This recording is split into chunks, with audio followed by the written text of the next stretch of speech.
I'm sure this is the best guy who can. Yeah. A very good Saturday afternoon to you. You're watching KTN Weekend at One. My name is Najma Ismael. In yet another grisly road crash this week, 7 people died instantly in an accident at Muguga area along the Nairobi-Naivasha highway late last night. 11 others who are seriously injured are receiving treatment at the PCEA Kikuyu Hospital in Thogoto. Witnesses say the accident was reported to have occurred at around 10:30 p.m. A bus that was headed to Njambini is said to have hit a stationary trailer at Muguga. The bus driver was killed alongside 6 others. Area OCPD Mutune Maweo said they are investigating the cause of the accident. Transport Cabinet Secretary Michael Kamau visited the scene of the accident this morning. Yeah. Yep.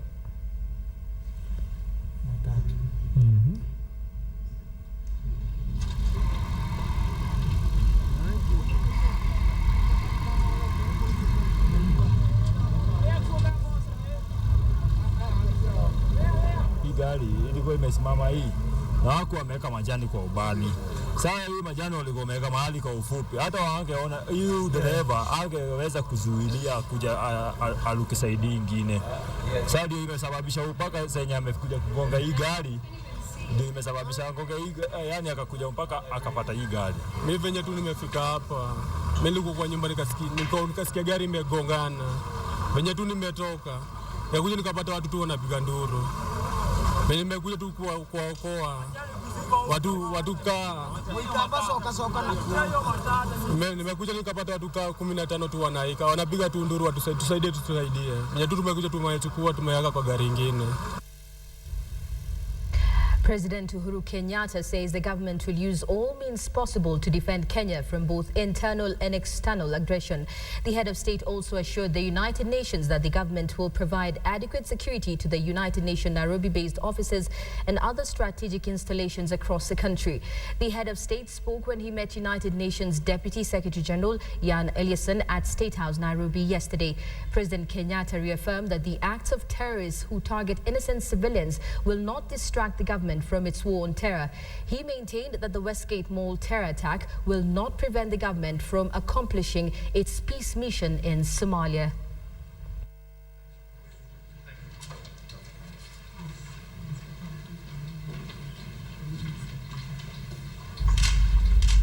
Centium Investment Company has emerged the overall winner of the 2013 Financial Reporting Awards.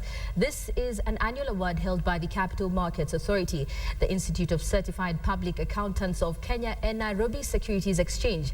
The bank's category was won by the NIC Bank, with Stanbic Bank Uganda taking the first runners-up position. Standard Chartered Bank of Kenya emerged the second runners-up. The insurance category was taken by Pan Africa Insurance Holdings. There were 153 competing companies this year. The chief guest at this year's awards was former U.S. Assistant Secretary of State of African Affairs, Dr. Jindai Fraser.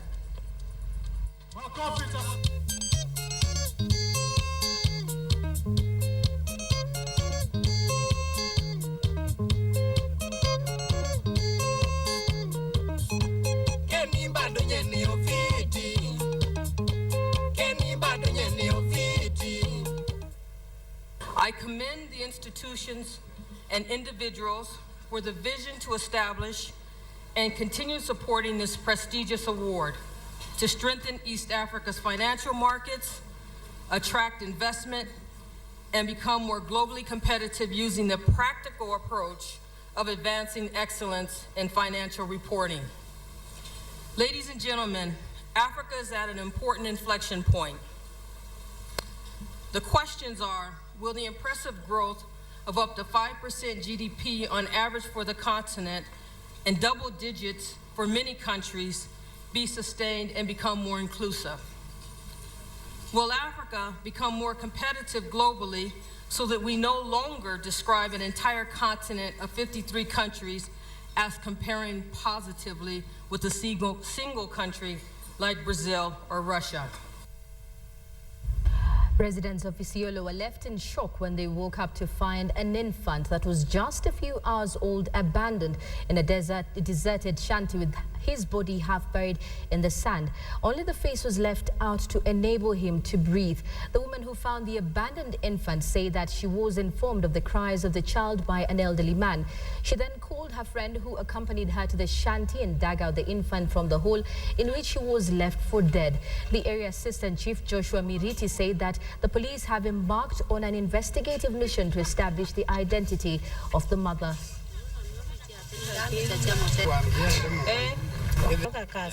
Nikaona mzee akiwa anatoka mboma ingine akaniita.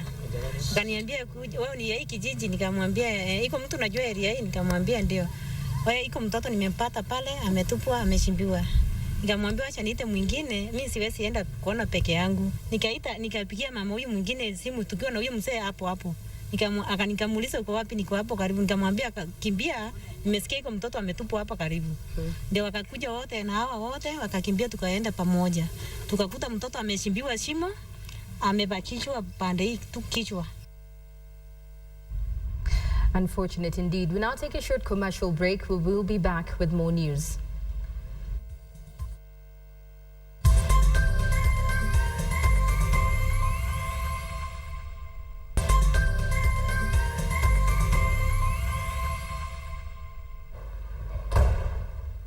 Welcome back. You're watching KTN Weekend at One. County governments have expressed their support for the national government's new Nyumba Kumi security concept. The chairman of the Governor's Council, Isaac Ruto, says fighting insecurity should not be left to the police alone. He asked Kenyans to take time to learn about their neighbors and work closely with the security agencies. Nandi Governor Dr. Cleophas Lagat says that bailing out suspects on capital offences is a major setback in the fight against crime. The two were speaking at Kipchoge Stadium in Nandi County during prayers for the leaders in the county.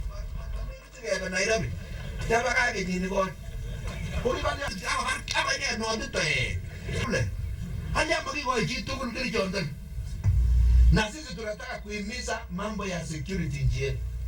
Na tunaunga mkono Rais Kenyatta kwa kusema tujuane. Kila mtu ujue ni nani unaishi naye. Ama namna gani? Wewe uliza anaenda wapi asubuhi anarudi saa ngapi? Mtunge sheria ya kwamba tukimshika mtu huyu mtu hata wajiwa kwa bond. Kwa sababu tumeshika watu hapa waliua watu kapchorwa. Na walienda wakawajiwa. Sasa kazi yetu ni nini?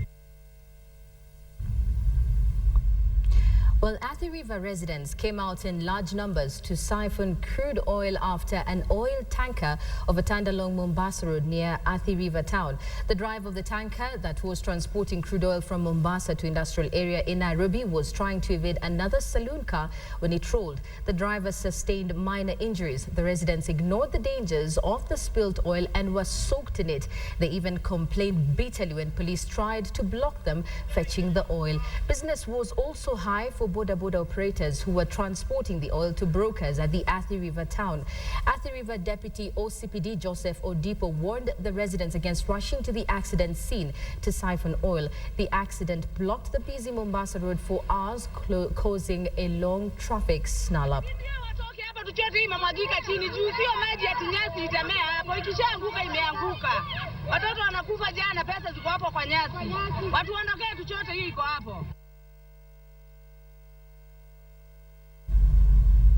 A fully fledged laptop program is already operation in Jaribu Primary School, one of the 10 schools in Garissa County. The school is set to benefit from a USAID-funded program. According to the headmaster, Mohammed Gedi, the project currently benefits over 300 students and has triggered a spike in their overall performance. The introduction of laptops eliminated the monotony of the dull blackboard and changed the pupils' perception of the subjects such as mathematics and science. Now these animals have different, or they have certain characteristics.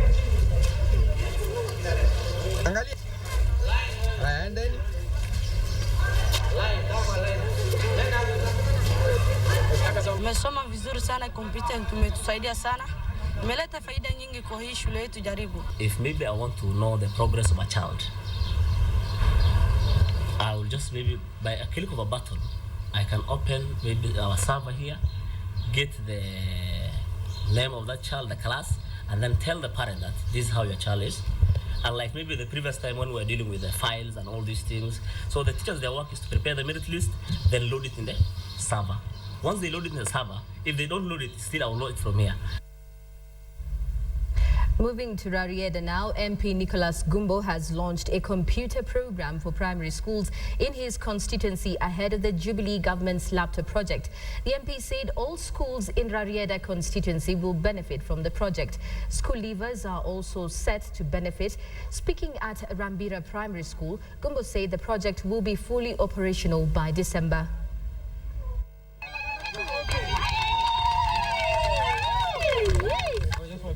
We have already started launching our computer programs in our schools. So we have started the first lab here in this primary school, and we want to do another 10 before the year ends. We have donated 2 computers and a printer, and we are also going to sponsor training. Moving on to the international scene now, the Obama administration is scrambling to deal with unhappy allies overseas on the heels of reports that the NSA secretly monitored phone conversations of 35 world leaders. CNN's Jim Squito has more on U.S. attempts to smooth things over. The administration in damage control. The president's Homeland Security advisor, Lisa Monaco, writing in USA Today that the White House will review NSA surveillance, quote, to ensure we are collecting information because we need it and not just because we can. U.S. officials confirmed some damage has already been done. It's created significant challenges in our relationships with some of our partners. What the White House still will not confirm, however, is if the NSA did in the past monitor the calls of world leaders, including German Chancellor Angela Merkel. All I can tell you is what the president told the chancellor. The United States is not monitoring and will not monitor the communications of the chancellor. That answer not yet satisfying for European allies, who in Brussels today warned the surveillance could jeopardize their crucial cooperation with the U.S. on intelligence gathering. We have an ongoing dialogue with the Americans regarding both the past, what's been done, but it should also, and most importantly, deal with the present and the future. But obviously words will not be sufficient. True change is necessary. And more shoes may soon drop. The U.S. is now reportedly warning other countries not publicly allied with the U.S.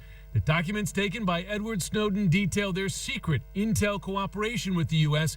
in operations targeting China, Russia, and Iran. I think outing these countries would then put their relations with Iran in jeopardy, and also could make them open to some form of Iranian intelligence or other retaliation.